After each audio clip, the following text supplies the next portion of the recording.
Today we are going to discuss about the factors affecting the conductance of metals and electrolytes. For metals, there are three factors affecting the conductance of the metal.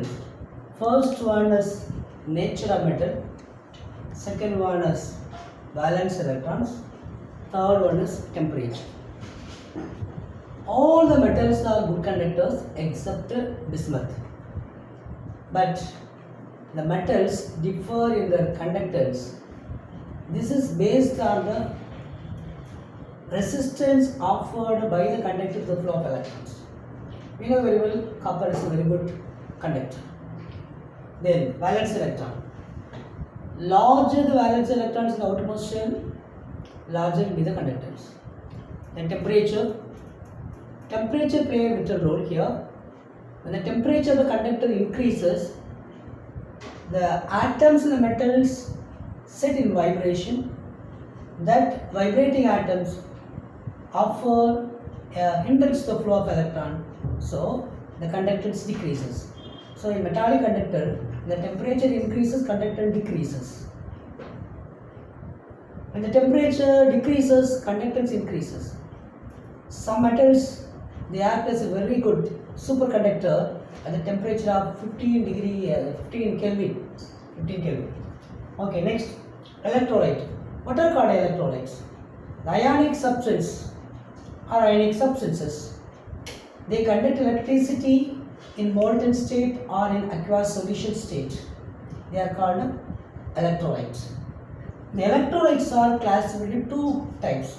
The first one is the strong electrolytes. Strong electrolytes, when we add the strong electrolytes in water, they dissociate completely into ions. For example, hydrochloric acid, sulfuric acid, sodium chloride, sodium hydroxide, potassium chloride, etc. When these substances are added in water, they dissociate completely into ions. Then, second one is weak electrolytes.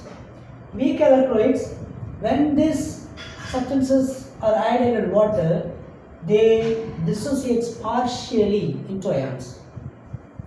So here, for example, acetic acid and ammonium chloride example. Now we are going to discuss the factors affecting the electrolytic conductors. So these are four important factors are there. First one is nature of electrolyte or interionic attraction. Second one is solvation of ions. Third one is nature of solvent and its viscosity. Fourth one is the temperature. Okay, first one. Nature of electrolytes or interionic attraction. Lesser the solid and solid molecular interaction, larger will be the conductance. Reason, the solid molecules can easily dissociate into ions, so the conductance will be larger. Next, solvation of ions. Larger the solid and solvent molecular interaction, lesser will be the conductance, because the ions will be trapped by the solvent molecules, so the ions cannot move very fast, so conductance decreases. If the interaction between the solvent molecules and the ions increases, the conductance decreases. Then third one, nature of solvent and its viscosity. If the solvent and solvent molecular interaction is larger, the viscosity of the liquid will be large, the density of the liquid will be large. The density of the solvent is large, the ions cannot move very fast, so conductance decreases. Larger the viscosity, lesser the conductance. The next one, temperature. Temperature here, in electrolytic conductors, the electricity is conducted by the migration of ions. The cations moves towards the cathode, the anions moves towards the anode. So here, when temperature is increased in electrolytic conductors, the kinetic energy of the ions increases. So the conductance will be large. So conductance increases with increase. Okay, now we are going to see how can we measure the conductance of an electrolyte. So measurement of the conductance of electrolyte. The conductance of an electrolyte can be measured by using Wheatstone bridge. Then here conductivity kappa is equal to 1 by rho. Kappa is equal to 1 by rho. 1 by rho is equal to 1 by R into L by A. This we know already. Then here, if conductance G is equal to 1 by R. The reciprocal of the resistance is equal to conductance. That already we have studied. So we can write kappa is equal to G into L by A. If L is equal to 1 centimeter and A is equal to 1 centimeter square, then we can write kappa is equal to conductance. Okay, now how can we measure the conductance of an electrolyte? By using the Wheatstone bridge. See here, we have R1, R2, R3, R4. R1 is a variable resistance.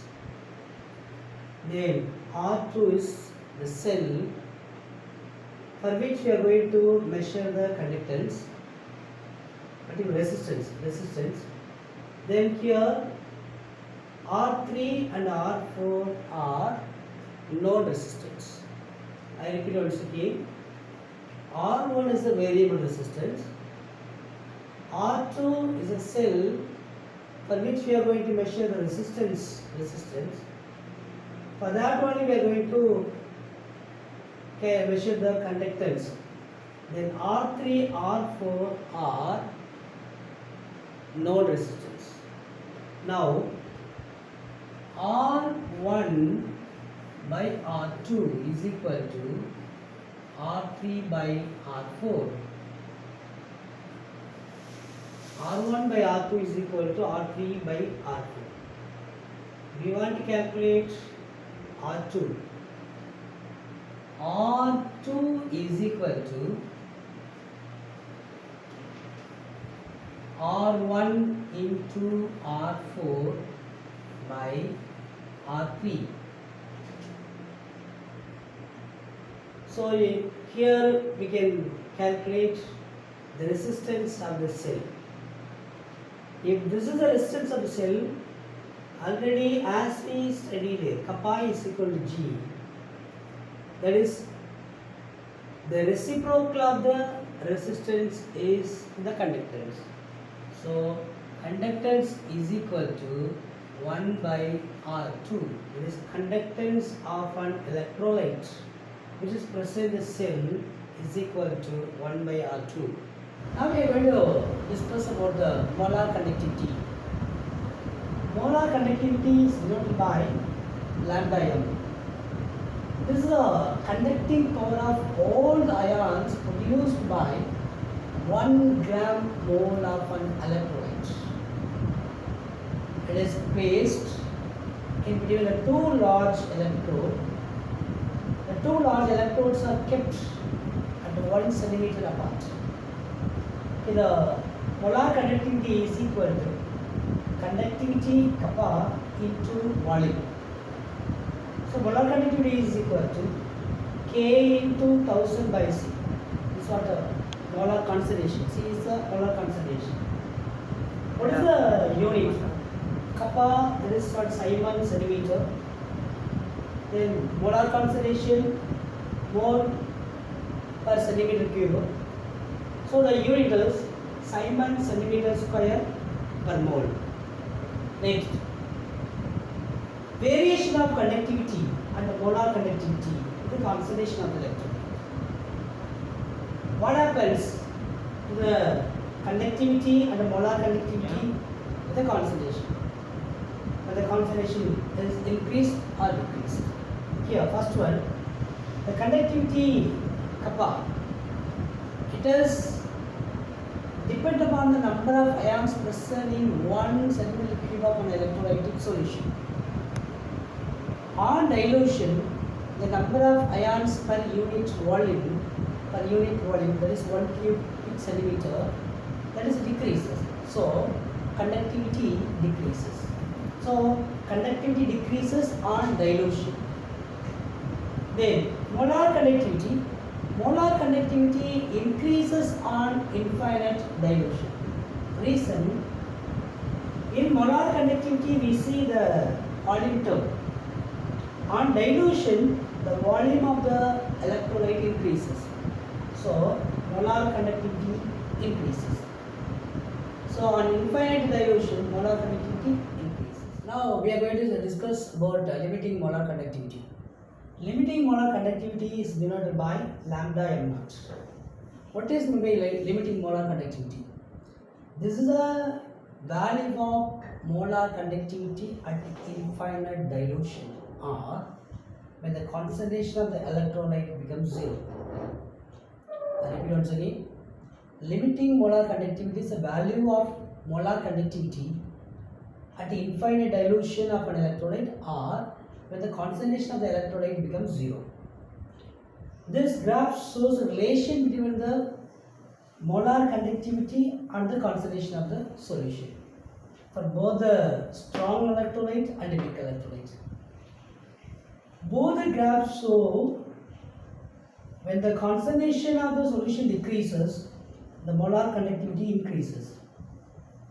For strong electrolyte, the limiting molar conductivity can be calculated or found by the extrapolation of the graph to y-axis.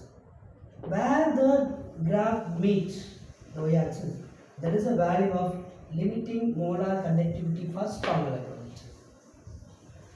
For weak electrolyte, when the concentration decreases, the molar conductivity increases. At infinite dilution, the molar conductivity is very large. Here the graph, it is almost parallel to the y-axis. Okay. Now, D. by Huckel and Onsager, these scientists have given a relation between the molar conductivity and the limiting molar conductivity. So the limiting molar conductivity is equal to limiting molar conductivity minus V into concentration of the solution, electrolytic solution. So here C is the molar concentration of the electrolytic solution, V is a constant. This is for strong electrolyte. Now we are going to discuss about Kohlraas law. Kohlraas law states that limiting molar conductivity of an electrolyte is the sum of the limiting molar conductivity of all the individual ions present in the electrolytic solution.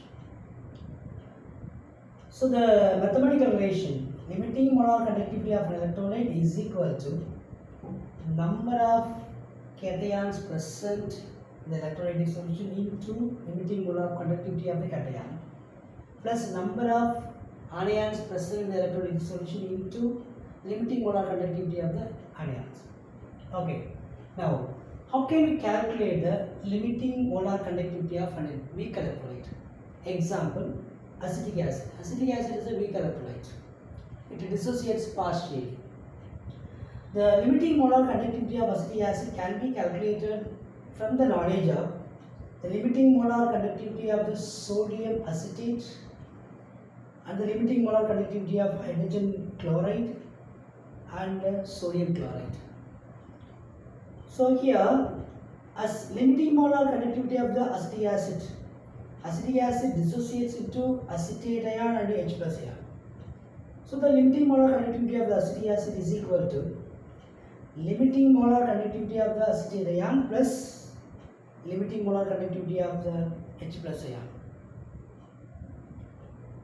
So that is equal to limiting molar conductivity of the acetate ion plus limiting molar conductivity of the sodium plus ion plus the limiting molar conductivity of the H plus ion plus the limiting molar conductivity of the Cl minus ion minus the limiting molar conductivity of the sodium plus ion plus the limiting molar conductivity of the Cl minus ion. So if you bring all together, limiting molar conductivity of the acetic acid is equal to sum of the limiting molar conductivity of the sodium acetate, hydrogen chloride minus